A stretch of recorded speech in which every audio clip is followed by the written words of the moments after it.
Shalom Bapak Ibu yang terkasih di dalam nama Tuhan Yesus Kristus. Pada saat ini kita akan mengucap syukur, menikmati betapa baiknya Tuhan dan kasih Tuhan atas kita semua di hari yang berbahagia ini. Baik, kita akan berdoa terlebih dahulu untuk belajar firman Tuhan pada saat ini. Karena firman Tuhan adalah kekuatan dan pengharapan kita dan bahkan masa depan kita. Kita akan berdoa bersama-sama. Tuhan Yesus, kami bersyukur pada saat ini Tuhan. Pimpin kami dan sertai kami, apa yang kami pelajari, apa yang kami dengar, apa yang kami baca. Biarlah semuanya membuat kekuatan iman kami semakin teguh mengikuti Tuhan Yesus Kristus. Terpujilah nama Tuhan Yesus Kristus. Kami yang berkata-kata dan bahkan kami yang mendengarkan mendapatkan kasih karunia Tuhan Yesus Kristus di zaman akhir ini. Karena firman-Mu adalah petunjuk, firman-Mu adalah pelita bagi kaki kami dan terang bagi jalan kami. Dan firman-Mu adalah masa depan kami. Dalam nama Tuhan Yesus Kristus kami mengucap dan berdoa. Haleluya. Amin. Shalom Bapak Ibu yang terkasih. Pada saat ini kita akan belajar di mana beberapa hari lalu saya membaca artikel mengatakan bahwa pandemi COVID-19 ini yang sedang ada di dunia ini, khususnya di Indonesia, akan mengalami yang namanya fase kedua. Jadi kalau saat ini tuh fase 1 belum selesai dan bahkan pemerintah berkata puncaknya itu belum sampai saat hari ini. Puncaknya bisa bulan depan, bisa bulan Mei, bulan Juni. Tapi intinya itulah kabar-kabar yang kita dengar dan bahkan itulah informasi yang kita mau tidak mau kita terima. Nah, pada saat ini mari belajar. Bukan kata orang, bukan karena kita melihat situasi, bukan karena mendengar kata orang, namun kita akan mengerti bahwa firman Tuhan yang ada dalam hati kita itu yang menjadi jaminan kita, sehingga segala sesuatu yang tidak kita dengar, tidak pernah timbul dalam hati kita, tidak pernah muncul dalam pikiran kita, Tuhan yang sediakan buat setiap orang yang percaya. Amin. Haleluya. Yang pertama, mari kita baca firman Tuhan dalam 1 Petrus pasal yang ke-4 ayat yang ke-7. Bahwa kesudahan segala sesuatunya sudah dekat. Karena itu kuasailah dirimu, jadilah tenang, supaya kamu dapat berdoa. Ini firman Tuhan yang sangat mengakar dalam diri saya. Dan bahkan ketika saya memberikan sharing renungan selalu muncul dalam benak saya. Kuasai diri, jadilah tenang, supaya kamu dapat berdoa. Karena ini sangat relevan sekali firman ini dimanapun, kondisi apapun dan situasi apapun. Ketika kita bisa menguasai diri, ketika kita bisa tenang, maka kita akan bisa berdoa. Ya, yang pertama saudara dan saya menghadapi situasi dan keadaan saat ini adalah dalam 2 Timotius pasal 4 ayat yang ke-5. Kuasailah dirimu dalam segala hal, maka tersedia bagiku mahkota kebenaran yang sudah disediakan oleh Allah, Juru Selamat kita Yesus Kristus. Menguasai diri sangat penting. Hari-hari ini, saat ini, saudara dan saya mendengar, melihat, bahkan tahu sendiri kondisi dan keadaan situasi di depan mata kita. Itu sangat membuat hati kita tidak bisa terkuasai kalau kita tidak bisa menguasai diri kita.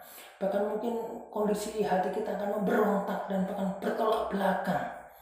Di mana saudara dan saya dan anak Tuhan, percaya Tuhan, tapi kenapa kondisinya saat ini tidak sesuai apa yang saya harapkan, apa yang saya idam-idamkan. Tapi yang pertama saudara, percayalah bahwa Yesus Kristus berkata, kuasailah dirimu. Kenapa? Karena ada sesuatu ketika seseorang bisa menguasai diri, yaitu ada mahkota kebenaran yang Tuhan siapkan. Kuasai dirimu, jangan karena kata orang, sekali lagi, bukan karena melihat situasi. Tapi percayalah, penguasaan diri, pengendalian diri akan menjamin bahwa saudara dan saya akan menerima mahkota kehidupan, mahkota kekal yang Tuhan telah sediakan bagi orang yang percaya. Amin. Yang pertama, kuasailah dirimu. Dan yang kedua, jadilah tenang. Dalam 1 Petrus pasal 4 ayat yang ke-7 jadi dikatakan, yang pertama, kuasailah dirimu, dan yang kedua, jadilah tenang. Hati yang tenang menyegarkan tubuh. Amsal 14 ayat yang ke-30. Hati yang tenang menyegarkan tubuh. Betapa orang dibutuhkan hari-hari ini adalah hati yang tenang, tidak gegabah, tidak gerusah-gerusuh, tidak sakar PDW, tapi tenang. Menghadapi situasi, melihat situasi, mendengar situasi di rumah tangga, dalam pekerjaan, dalam segala hal. Jadilah tenang. Karena hati yang tenang menyegarkan tubuh, tetapi iri hati membusukkan tulang. Demikian firman Tuhan. Jadi saat ini mari kita bersama-sama menenangkan hati kita, menenangkan jiwa kita, menenangkan tubuh kita. Ketika hati kita tenang, maka tubuh kita, jiwa kita segar. Ada semangat kembali, ada pengharapan lagi, ada kekuatan lagi. Didasari dari apa? Hati yang tenang. Dan yang ketiga, Alkitab berkata, berdoa. Ya, dalam 1 Petrus pasal 4 ayat yang ke-7 mengatakan, kesudahan segala sesuatunya sudah dekat, karena itu kuasailah dirimu. Dan yang kedua, jadilah tenang. Dan yang ketiga, supaya kamu dapat berdoa. Kenapa berdoa? Dalam Lukas pasal yang ke-22 ayat yang 40, ketika Yesus bersama dengan murid-muridnya, berdoalah supaya kamu jangan jatuh dalam pencobaan. Hari-hari ini anak-anak Tuhan dihadapkan dengan suatu goncangan, pencobaan, yang sesuatunya mungkin tidak masuk akal tapi harus dialami, sesuatu yang tidak bisa dia kondisikan tapi harus dia hadapi. Inilah yang salah satu dikatakan pencobaan. Tapi Alkitab berkata sekali lagi dalam Lukas pasal 22 ayat 40, yaitu berkata, berdoalah supaya kamu jangan jatuh dalam pencobaan. Dan pada waktu itu dikatakan ketika akhirnya Tuhan Yesus Kristus apa? Karena dia berdoa, dicobai oleh orang-orang Romawi, dicobai oleh musuh di sekitarnya, sehingga ketika berhadapan dengan orang Romawi yang dia membawa pedang, dia membawa kekerasan yang ada, Alkitab berkata, gara-gara Tuhan Yesus berdoa, dia tenang, dia bisa menenangkan hatinya, dan dia tidak jatuh dalam pencobaan. Kenapa? Karena dia berdoa, di Taman Getsemani dia berdoa, Tuhan, kuatkan dan teguhkan hatiku. Tuhan, aku mohon Tuhan, kalau boleh cawan ini berlalu daripada aku, tapi bukan kehendakku, tapi kehendakmu. Ya, karena Tuhan Yesus berdoa, sehingga dia apa? Bisa menyelesaikan tugas di akhirnya.